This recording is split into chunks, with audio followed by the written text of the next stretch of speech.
Bom dia, bom dia. Hoje tá calor aqui.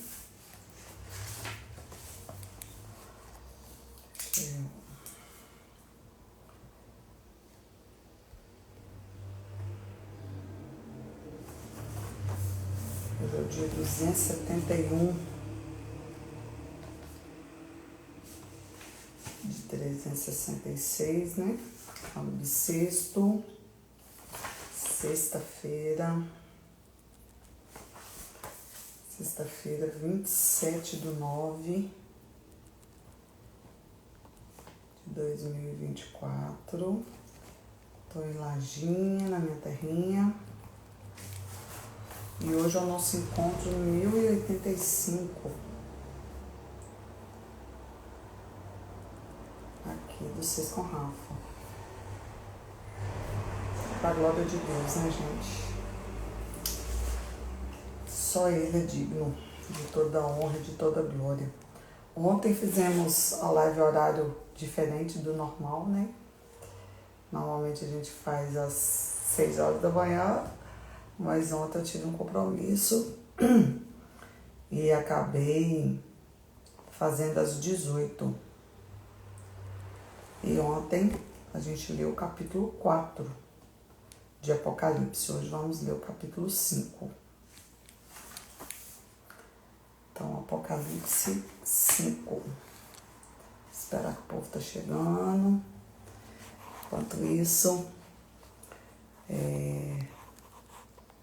vamos aproveitar e ser grata a Deus, né? Por mais um dia, por mais uma semana que está se findando. Coisa boa a gente poder estar junto mais um dia, né? Que bênção que é. Finalizar mais uma semana é muito motivo para agradecer.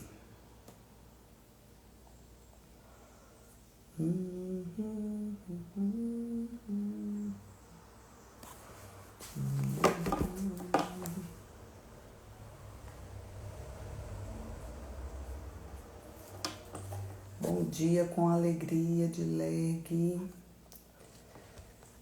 Vamos começar nossa leitura. Hoje vamos ler Apocalipse 5.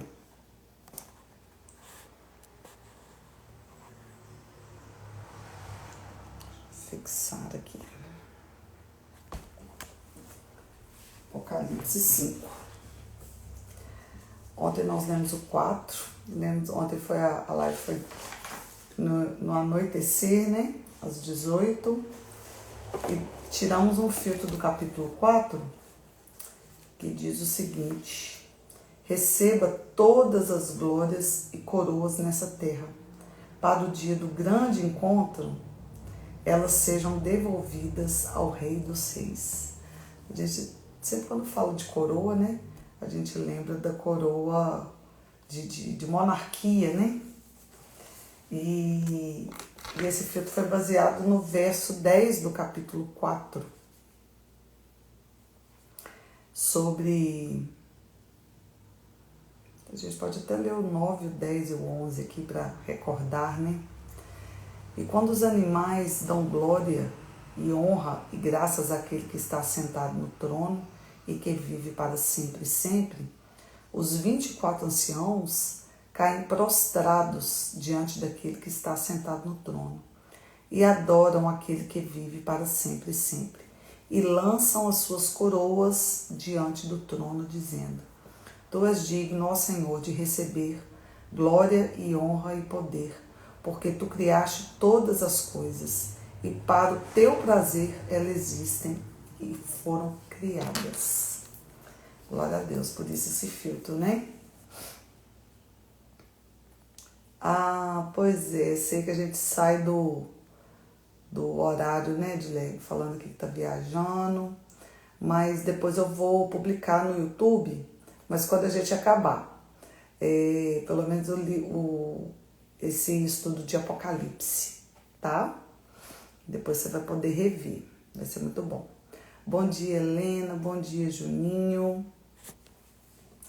Vamos começar a nossa leitura, então? Deixa eu só repetir aqui o cabeçalho. Hoje é o dia 271 desse ano, sexta-feira, 27 de setembro de 2024. E tô em Lajinha, na minha terrinha. E hoje é o nosso encontro 1085 aqui do Seis com Rafa. E vamos começar agora a leitura de Apocalipse 5. E esse capítulo, ele vem falar... Ontem a gente leu sobre o arrebatamento de João, né? Como foi que ele foi levado aos céus e revelado aí coisas que a nossa mente tem até dificuldade de imaginar, de coisas tão fora da nossa realidade, né? E o capítulo 5, ele fala sobre o livro selado com 7 selos. Somente o Cordeiro é digno de abri-lo. Então é a visão do trono, né? Vamos lá para a leitura? E eu vou fazer novamente como eu tenho feito. Eu vou ler todo o capítulo, que são só 14 versículos, e depois eu venho lendo as explicações de rumo. Se der tempo, a gente lê 2 capítulos hoje. Apesar de que aqui o 6 ele é maiorzinho. Mas vamos lá, vamos ver. E eu vi na sua destra, do que estava assentado no trono, um livro escrito por dentro e por fora, selado com 7 selos. E eu vi um forte anjo proclamando em alta voz: quem é digno de abrir o livro e romper os seus selos? Aí o anjo clamava fazendo essa pergunta, né? Quem é digno de abrir o livro e romper seus 7 selos? E nenhum homem no céu, nem na terra, nem debaixo da terra, era capaz de abrir o livro, nem de olhar para ele. E eu chorei muito, porque nenhum homem foi achado digno de abrir e ler o livro, nem de olhar para ele. E um dos anciãos me disse: não chores, eis que o leão da tribo de Judá, a raiz de Davi, prevaleceu para abrir o livro e romper os seus 7 selos. Olha que lindo consolo desse ancião chegar e falar com João, né? Ele triste com aquela cena, mas já era uma coisa já esperada para o grande dia, né? Não chores. Eis que o leão da tribo de Judá, a raiz de Davi, prevaleceu para abrir o livro e romper seus 7 selos. Verso 6. E olhei, e eis que estava no meio do trono e dos 4 animais, e no meio dos anciãos um cordeiro em pé, como se tivesse sido morto, tendo 7 chifres e 7 olhos, que são os 7 Espíritos de Deus enviados a toda a terra. Então a gente vai ver muita repetição, primeiro, do número 7, que representa a perfeição. Bom dia, Regi, bom dia, Val. O número 7, que representa a perfeição. Então você vê, vai falar aqui de 7 selos, 7 cartas das 7 igrejas. Se você for grifar aqui quantas vezes aparece 7 no livro de Apocalipse, 7 chifres, 7 olhos, que são 7 espíritos de Deus enviados a toda a terra. Verso 7. E ele veio e tomou o livro da destra do que estava sentado no trono. Bom dia, Rose.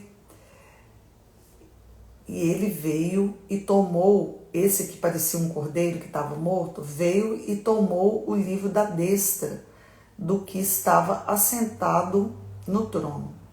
E havendo tomado o livro, os 4 animais e os 24 anciãos prostraram-se diante do cordeiro. Gente, eu fico assim, em êxtase só de imaginar essa cena. da autoridade do Rei dos Reis, né? Que veio como cordeiro, mas voltará como um leão. E todos se prostrando diante desse cordeiro, né? Tendo cada um deles harpa e vasos de ouro cheios de incenso, que são as orações dos santos. Lembra lá a gente estudou muito lá no Antigo Testamento, na época que o templo, né, era itinerante, e o incenso representava as orações do povo de Deus? Aqui, ó, tendo cada um deles harpa e vasos de ouro cheios de incenso, que são as orações dos santos. Dos santos somos nós, tá, gente? Kadosh, que quer dizer santo, separado, aqueles que usaram como moeda de troca, né? Pensamos nisso essa semana, o arrependimento. Esses são os santos de que a Bíblia fala, tá? Não é good morning, Celso, Jaci, bom dia. Não é santos de imagens, não, tá, gente? A oração dos santos, a Bíblia não dá, isso aqui não é respaldo. Por isso que a gente tem que ler o texto e o contexto. Às vezes a pessoa, por exemplo, uma pessoa idólatra, pega um versículo desse aqui e fala, é por isso que eu oro pro santo, não sei o que, interceder por mim. A Bíblia não dá respaldo para isso. Muito pelo contrário, a Bíblia de capa a capa condena a idolatria. E deixa claro que Deus não divide a glória dele com ninguém. Com ninguém. E que nós temos esse livre acesso ao Pai. A gente não precisa de intermediários, tá? E que o arrebatamento, a volta de Cristo, ela acontece para todos nós seres humanos. Há diferenças, sim. Por exemplo, pessoas que viveram de forma extraordinária, não sei se essa seria a palavra certa, ou viveram o seu ordinário de forma incrível. Sabe aquilo que você faz todos os dias? Se você faz isso para a glória de Deus, isso é extraordinário, sabe? Quando a gente tira dos nossos lábios a murmuração, isso é extraordinário, né, Kátia? Então, olha só, tendo cada um deles harpa e vasos de ouro, finalzinho aqui do verso 8, cheios de incenso, que são as orações dos santos. E eles cantavam uma nova canção, dizendo: Tu és digno de tomar o livro e de abrir todos os selos, porque foste morto e nos resgatastes para Deus pelo teu sangue. Então aqui é o próprio Cristo, né? Tu és digno de tomar o livro e de abrir seus selos, porque fostes morto e nos resgataste para Deus pelo teu sangue de cada família e língua e povo e nação. Quem que derramou seu sangue, né? E nos fizestes reis e sacerdotes. Olha a música que eles cantavam, né? Para o nosso Deus. E nós reinaremos sobre a terra. E eu olhei, isso João contando. E eu olhei e ouvi a voz de muitos anjos ao redor do trono, e dos animais, e dos anciãos. E o número deles era 10.000 vezes 10.000. E milhares de milhares, dizendo em alta voz: digno ao Cordeiro que foi morto de receber poder, e riqueza, e sabedoria, e força, e honra, e glória, e sabedoria novamente, e a força, e a honra, e a glória, e a bênção. Ai, gente, que coisa mais maravilhosa essa cena, né? E cada criatura, verso 13, que está no céu e na terra e debaixo da terra, assim como os que estão no mar e tudo que neles há, eu os ouvi dizendo: bênção e honra e glória e poder sejam àquele que está assentado sobre o trono e ao Cordeiro para sempre e sempre. Amém. Toda língua confessará, né? Coisa maravilhosa. E os 4 animais, para finalizar aqui o capítulo, amém. Disseram amém. E os 24 anciãos se prostraram e adoraram aquele que vive para sempre e sempre. Então, olha só, vamos ver o que Roma explica aqui pra gente. A destra, eu vi na destra do que estava sentado. A destra de Deus simboliza poder e autoridade. Aqui fala a destra no verso 1 aqui, né? Depois você repete também sobre o livro que estava à destra. Então, explicando aqui, né? Que a destra de Deus simboliza poder e autoridade. A expressão escrito por dentro e por fora faz lembrar Ezequiel 2, verso 9 e 10, onde Iavé mostrou um rolo ao profeta com palavras escritas por dentro e por fora. E o escrito ali eram lamentos e lutos e ais. O rolo que João viu predizia ais, mas também revelava o plano perfeito de Deus, simbolizado pelos 7 selos, de julgamentos e redenção de sua criação, que culminará no final dos tempos. Em razão da borda estreita do rolo estar selado, o conteúdo só podia ser visto quando todos os 7 selos forem removidos. Assim, à medida que os selos são abertos, no capítulo 6, que a gente vai ler o próximo, né? O que acontece não é o conteúdo de todo o rolo, mas apenas aqueles juízos que precedem sua abertura completa. Explicando aqui do 2 ao 4, o apóstolo João ficou emocionalmente perturbado, porque nenhum homem no céu, nem na terra, nem debaixo da terra, foi achado digno de abrir o rolo e ler o destino do mundo. Então aqui fala que ele chorou, né? E aí o ancião veio e consolou ele, né? Não chore, eis que o leão da tribo de Judá, a raiz de Davi, prevaleceu para abrir o livro e romper os seus 7 selos. Tá vivo, né? Falando aqui do 5 ao 7. Falar de Jesus como o leão da tribo de Judá repercute a profecia messiânica de Gênesis 49. Cristo pode abrir o livro e os seus 7 selos em virtude de um fato consumado, sua morte na cruz como um cordeiro morto. Então, a gente, principalmente quando a gente recém-convertido, bom dia Zi, bom dia Beni, agora é bom dia, né Beni? A gente fica até meio revoltado assim, por que Cristo passou tudo isso? Quem já viu aí, já assistiu as Crônicas de Nárnia, fica muito claro, né? Era necessário passar por tudo aquilo para que ele tivesse essa autoridade sobre o céu, a terra, debaixo da terra. É muito bom a gente entender isso. Deixa eu só repetir aqui a explicação do 5 ao 7.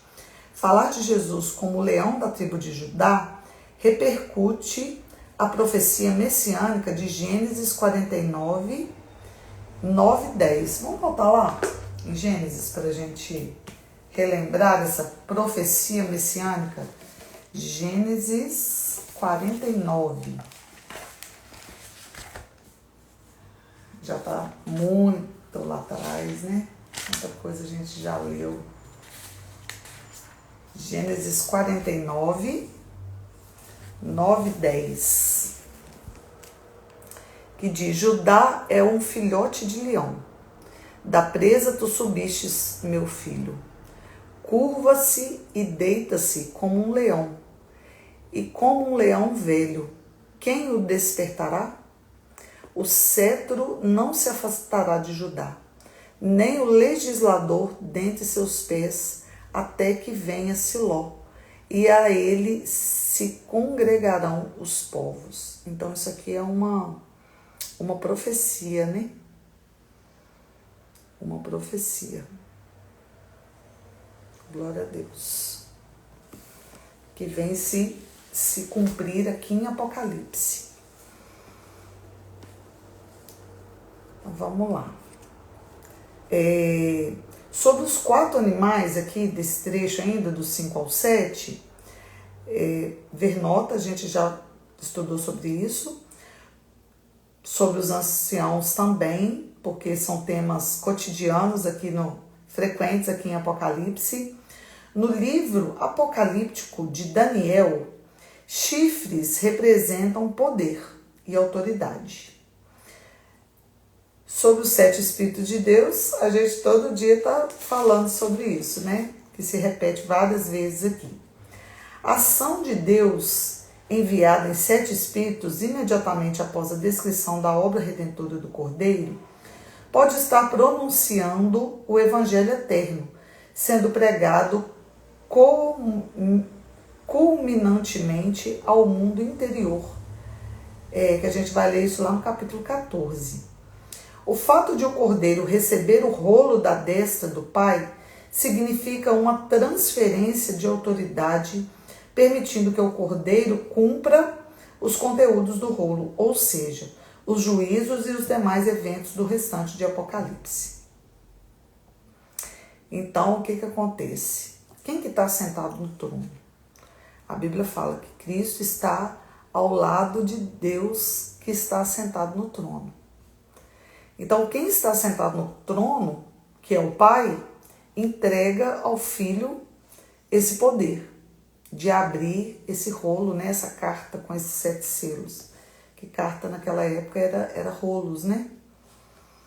Então, o fato de o Cordeiro receber o rolo da destra do Pai significa uma transferência de autoridade, permitindo que o Cordeiro cumpra os conteúdos do rolo, ou seja, os juízos e os demais eventos do restante de Apocalipse. Para um relato paralelo, ver Daniel 7, se a gente quiser comparar, né? Sobre aqui o verso 8, falando aqui sobre as orações dos santos, né? Vamos ver se é sobre isso que Roma vai trazer luz. Orações dos santos. A oração dos cristãos, não descritas como enchendo vasos de ouro diante do trono de Deus, são descritas, perdão, não, são, deixa eu repetir a frase. A oração dos santos são descritas como enchendo vasos de ouro diante do trono de Deus. O ouro enfatiza uma realidade e seu excepcional valor para Deus. A palavra santos significa consagrados. Eles não constituem uma elite de cristãos excepcionais. Pelo contrário, o Novo Testamento usa esse termo para todos os cristãos em Cristo. É o que eu estava falando, não é ninguém suprassumo do cristianismo, não. Esses santos somos nós, está falando de pessoas que se renderam a Cristo, a sua maravilhosa graça, e que não abriu mão de seguir, de reinar, né?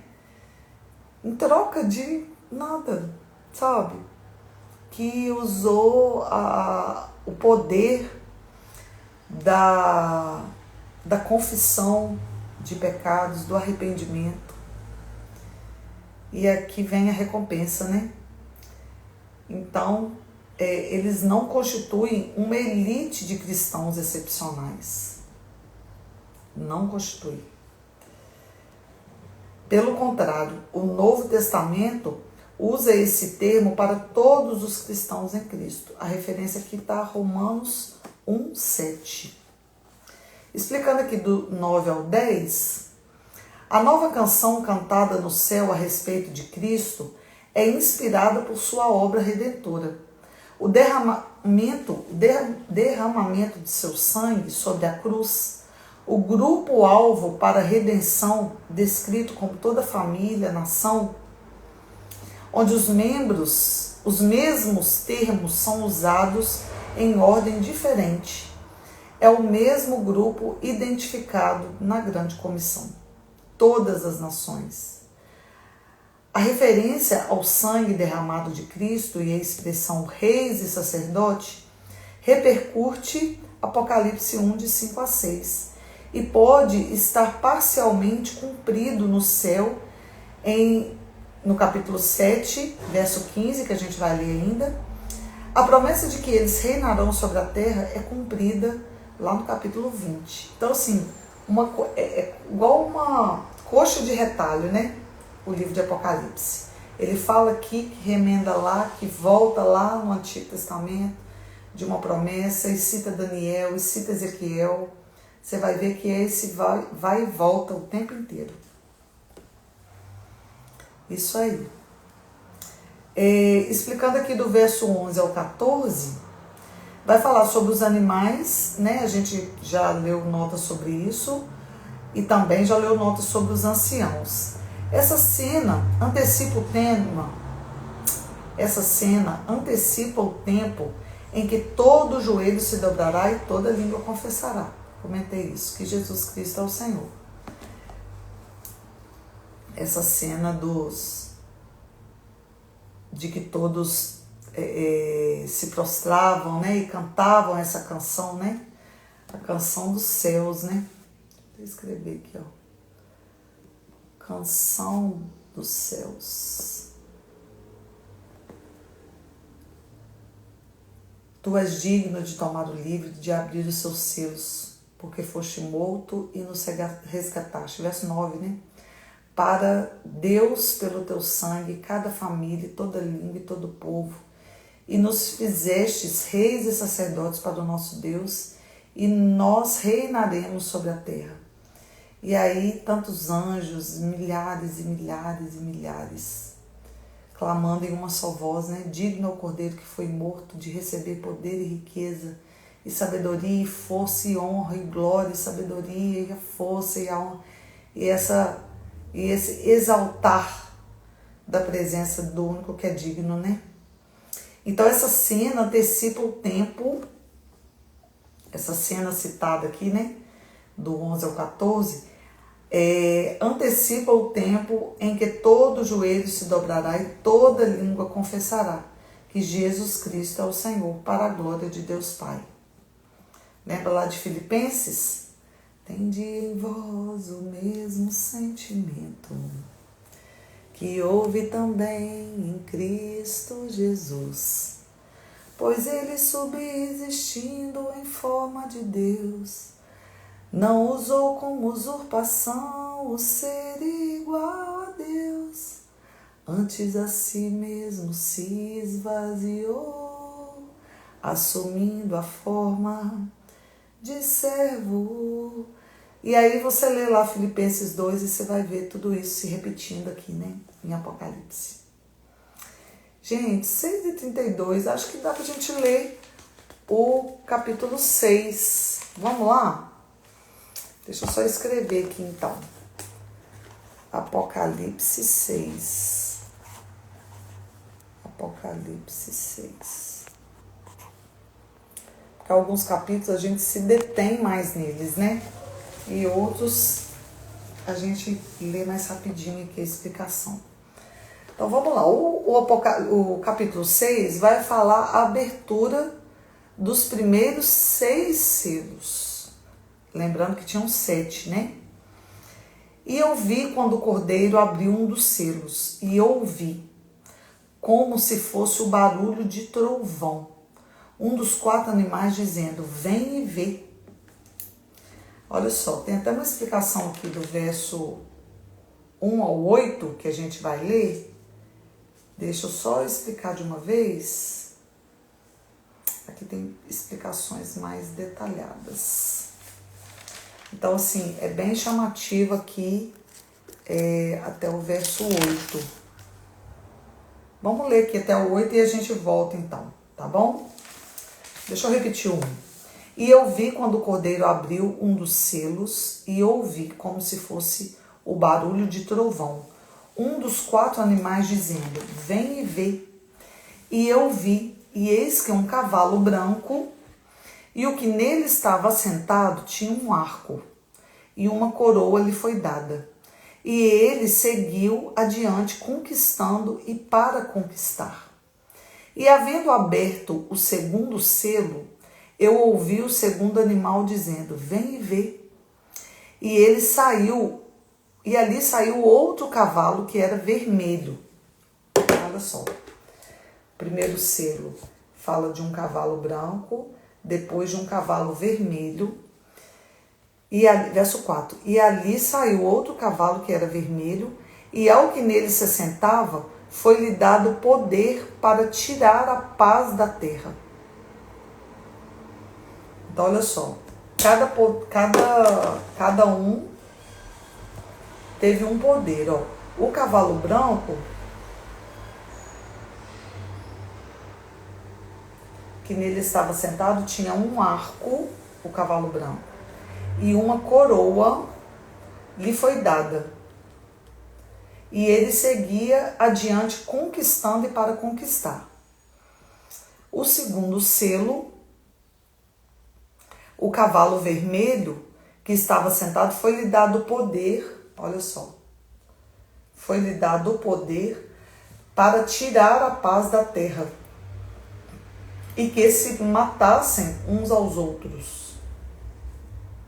E foi-lhe dado uma grande espada. E havendo aberto o terceiro selo, eu ouvi o terceiro animal dizer, vem e vê. E eu olhei, e eis um cavalo preto, que não tinha o nome de ventania, tá, gente? E o que nele se assentava tinha um par de balanças em sua mão. E o que nele se assentava tinha um par de balanças em sua mão. E eu ouvi uma voz no meio dos 4 animais dizendo, uma medida de trigo por 1 denário, 3 medidas de cevada por 1 denário, e não danifiques o óleo e o vinho. Tem mistério nisso tudo aqui, né, gente? Isso foi para o terceiro cavalo. E havendo aberto o 4º selo, eu ouvi a voz do 4º animal dizendo, vem e vê. E eu olhei, e eis que um cavalo pálido, e o nome do que estava sentado nele era Morte.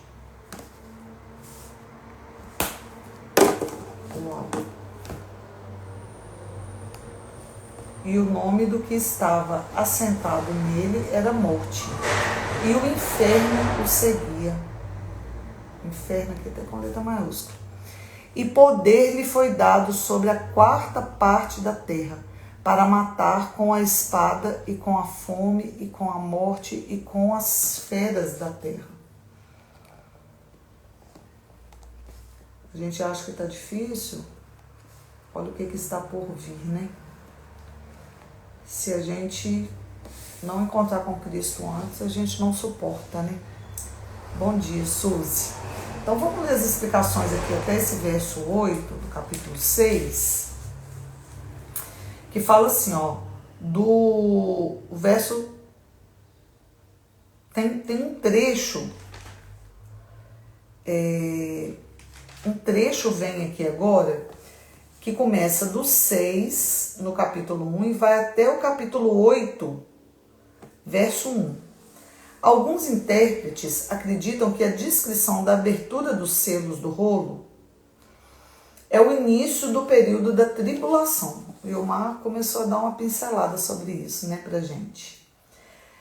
Contudo, o rolo na mão do cordeiro não está aberto para vista até que todos os 7 selos tenham sido removidos. 6 dos selos são removidos no capítulo 6. A gente leu até o 4, né? As 2 cenas no capítulo 7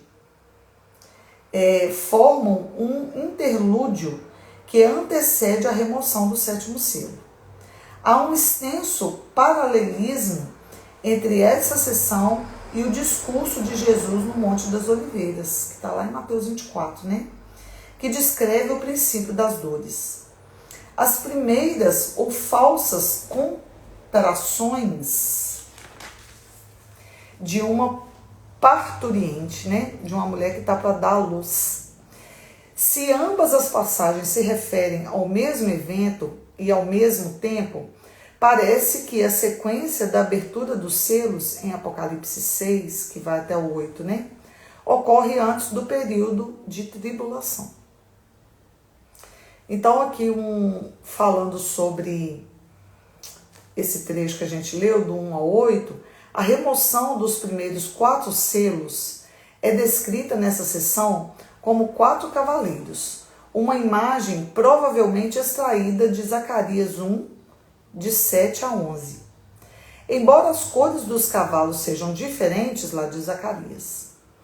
Há debate quanto a se alguma coisa, o tudo do que aqui é retratado já aconteceu.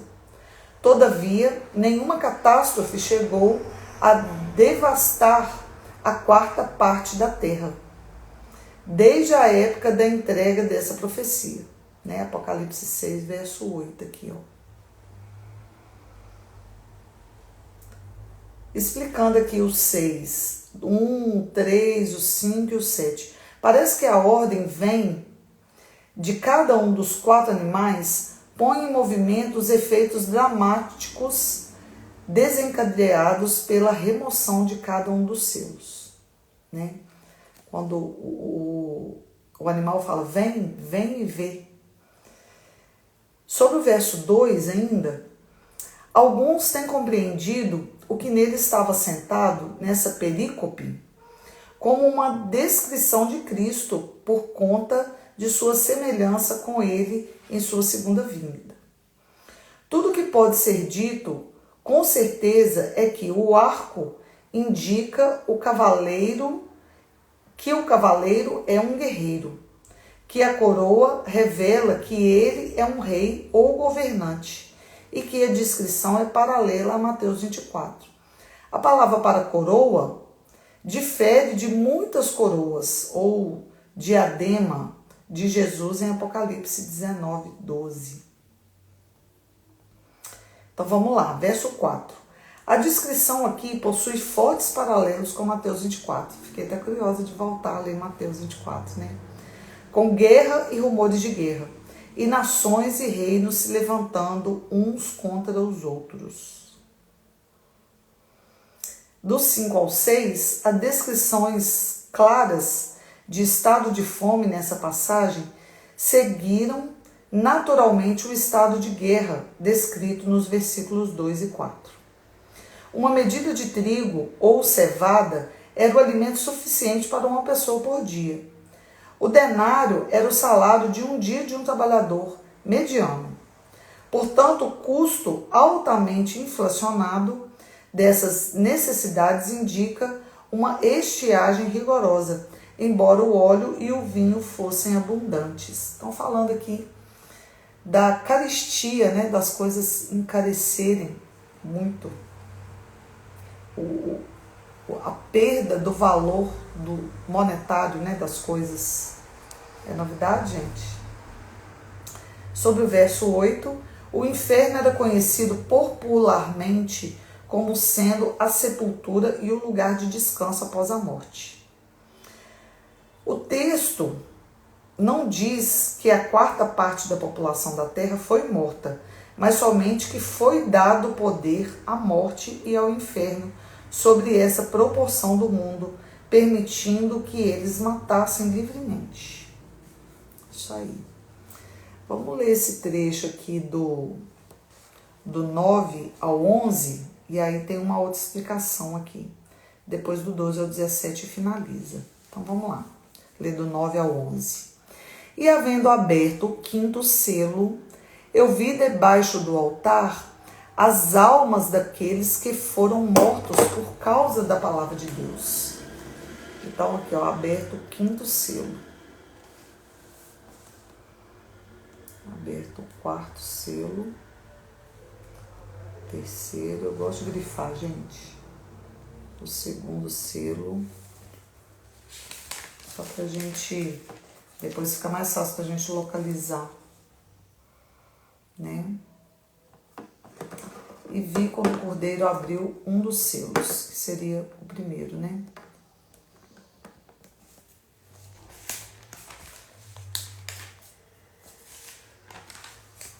Então, verso 9. Bom dia para todo mundo que está chegando aí. E havendo aberto o quinto selo, eu vi, João viu, né? Debaixo do altar, as almas daqueles que foram mortos por causa da palavra de Deus. Olha o que ele viu. As almas. Ele não viu corpos, né, gente? As almas daqueles que foram mortos por causa da palavra de Deus e por causa dos testemunhos e por causa do testemunho que eles mantinham. E eles gritavam em alta voz, dizendo: até quando, ó Senhor, santo e verdadeiro, não julgarás e vingarás nosso sangue sobre aqueles que habitam na terra? Né? Aqueles que os mataram e perseguiram. E túnicas brancas foram dadas a cada um deles. Olha aí o galardão. A cada um deles. E lhe foi dito que eles deveriam descansar por um pouco de tempo, até também completar-se o número de seus conservos e seus irmãos, prestes a serem mortos assim como eles. Então, eles estavam questionando até quando, né? Como se estivesse demorando. E aí, quem abriu o quinto selo falou: olha, mais pessoas ainda vão passar. Por isso que vocês passaram. Calma, ainda tem mais um pouco de tempo, né? Então, vamos lá. A explicação sobre esse trecho do 9 ao 11. A expressão debaixo do altar e a menção de sangue lembra o sangue sacrificial derramado na base do altar. Lá em Êxodo 29, né, fala sobre isso. As almas daqueles que foram mortos pode se referir aos cristãos mortos durante a remoção dos primeiros 4 selos, ou de maneira geral ao sangue dos profetas e dos santos e de todos os que foram mortos na terra. Eu creio mais nessa segunda versão aqui, ó. A razão de sua morte, por causa da palavra de Deus e do testemunho que deram de Cristo, é a mesma apresentada para a prisão de João na ilha de Patmos. Visto que a hora da tentação, ou seja, o período de tribulação, concentra-se nos habitantes da terra e demora aqui, né, descansar um pouco de tempo. Implica que a hora da tentação ainda não começou. A justa vingança do Senhor, por causa dos mártires, começa de fato em Apocalipse 16. Lá na frente a gente ainda vai ler sobre isso. E só se completará lá no capítulo 19, no verso 2. Sobre túnicas brancas, a gente já leu notas sobre isso. Não se sabe quando o número de seus companheiros de martírio se completará. Isso aí. Vamos ler aqui então do 12 ao 17 para a gente finalizar esse capítulo também. E eu vi, quem viu, né? João, quando ele abriu o 6º selo, e eis que houve um grande terremoto. Olha o 6º selo. E eis que houve grande terremoto, e o sol se tornou preto, como um saco de crina, e a lua tornou-se como sangue. E as estrelas do céu caíram sobre a terra.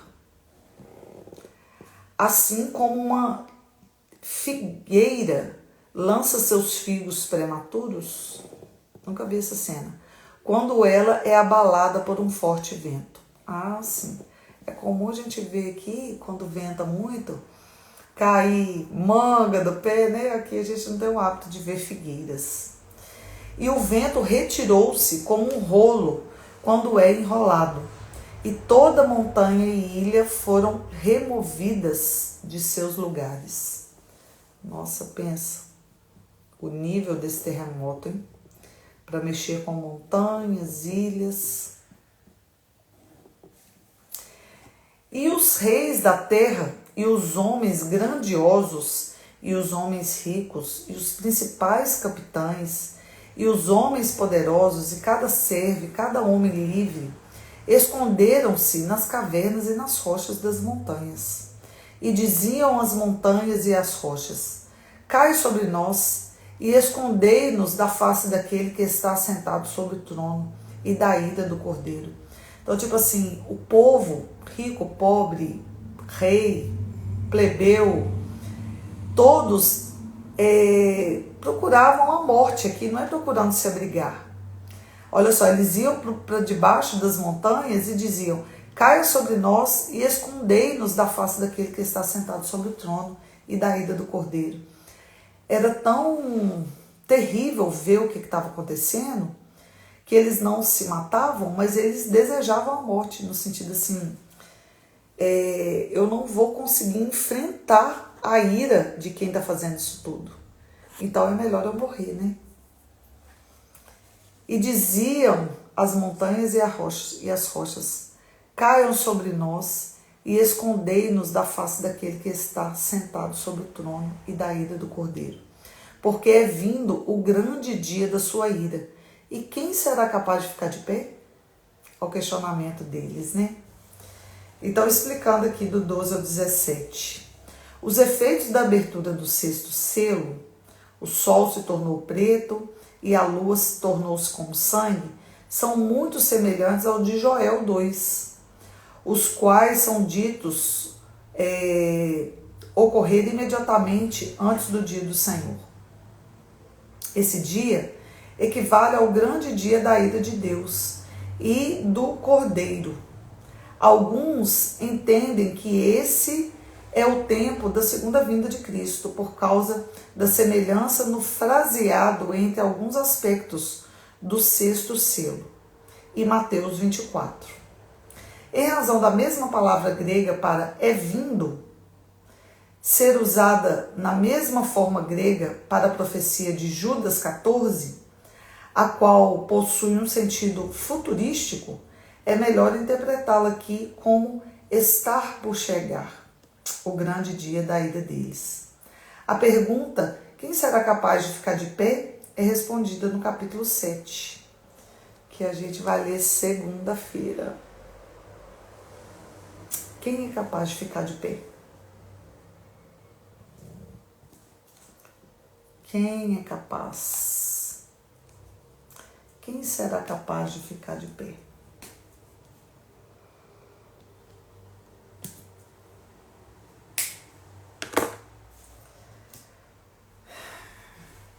Que leitura, né? Parece um turbilhão na mente da gente, a gente tentar, tanta coisa não nos é novidade, a gente tem vivido de forma simbólica esses sofrimentos, né, do finais do tempo, porque e a gente vê que acontece um fenômeno em nós, que às vezes as constantes más notícias faz a gente esquecer muito rápido do que aconteceu, né?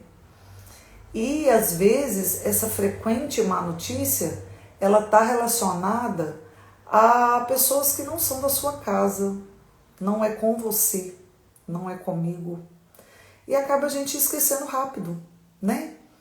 Se a gente for olhar no ano quantas más notícias, é difícil de enumerar, né? Então, muita coisa que a gente lê aqui já parece semelhante, já parece conhecido, né? Porque temos vivido dias difíceis, mas a gente olhando detalhadamente aqui, a gente vê que o que a gente está vivendo hoje não chega nem perto do que virá. Mas a gente tem que ler o livro de Apocalipse para conhecimento e lendo assim dá um apertinho no coração, né? Mas eu confesso que apesar de ser curiosa para entender as coisas, está no meu projeto para ano que vem fazer um curso de teologia para saber mais, mas eu confesso, gente, assim, do fundo do meu coração, que todas essas coisas não me abalam. Sabe por quê? Eu vivo um dia de cada vez. E a gente vê como somos vulneráveis. A agenda não nossa. Essa semana, por exemplo, eu tinha pensado na minha mente de fazer um monte de coisa e tal, e tal, e tal. Aí veio esse episódio do Ederson, ter machucado o pé. Ontem, né? Tive que ir lá para engessar e tal. Muda a rotina completamente, porque esse período, né, de gesso, ele vai precisar de mais atenção minha, né? E então, o conselho que eu te dou é assim, não fica atemorizado com tudo isso que a gente está lendo aqui. É importante a gente saber o que vai acontecer, para a gente não ser alienado, sabe? E não também pensar assim, aconteceu isso? Jesus está voltando essa semana. Não. A gente precisa ter ciência de tudo que precisa acontecer para que a gente cumpra o nosso chamado diariamente. Diariamente. Difícil, né? Filtrar. Fazer um filtro só desses 2 capítulos. Mas uma certeza que eu não sei se isso pode entristecer ou alegrar o seu coração, que está baseada aqui nesse trecho do verso, dessa canção dos céus, né? Aqui do verso 9 ao verso 10, cadê? Que fala, né, que toda língua vai confessar, que toda terra, sabe? Tudo está no controle de Deus, Ele já sabe o nosso fim exatamente, Val. E assim, às vezes a gente sofre por ver alguém negando a Cristo, pessoas que talvez já tiveram experiências lindas com Ele e que estão abrindo mão, apostatando da fé. A gente precisa ter muita clareza de que toda língua confessará que Jesus Cristo é o Senhor, né? Todo joelho se dobrará e toda língua confessará que Jesus Cristo é o Senhor, para a glória de Deus Pai.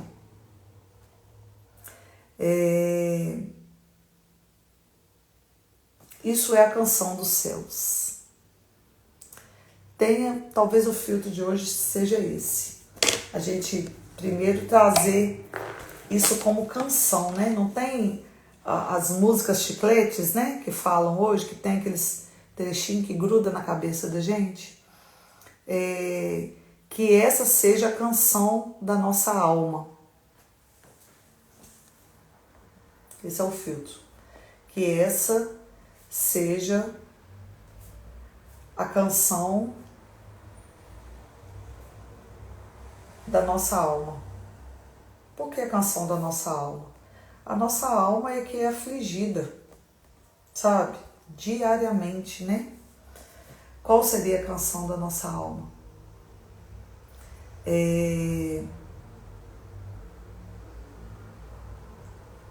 Toda língua, vou repetir aqui, ó.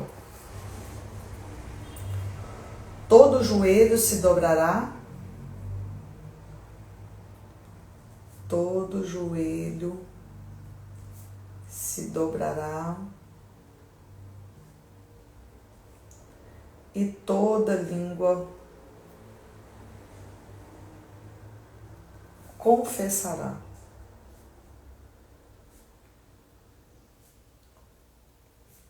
que Jesus Cristo é o Senhor.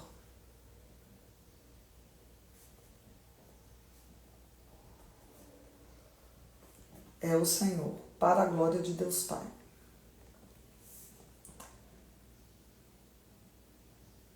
Para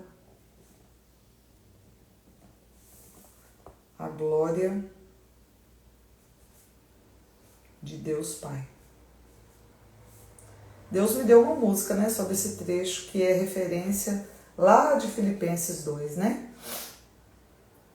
Mas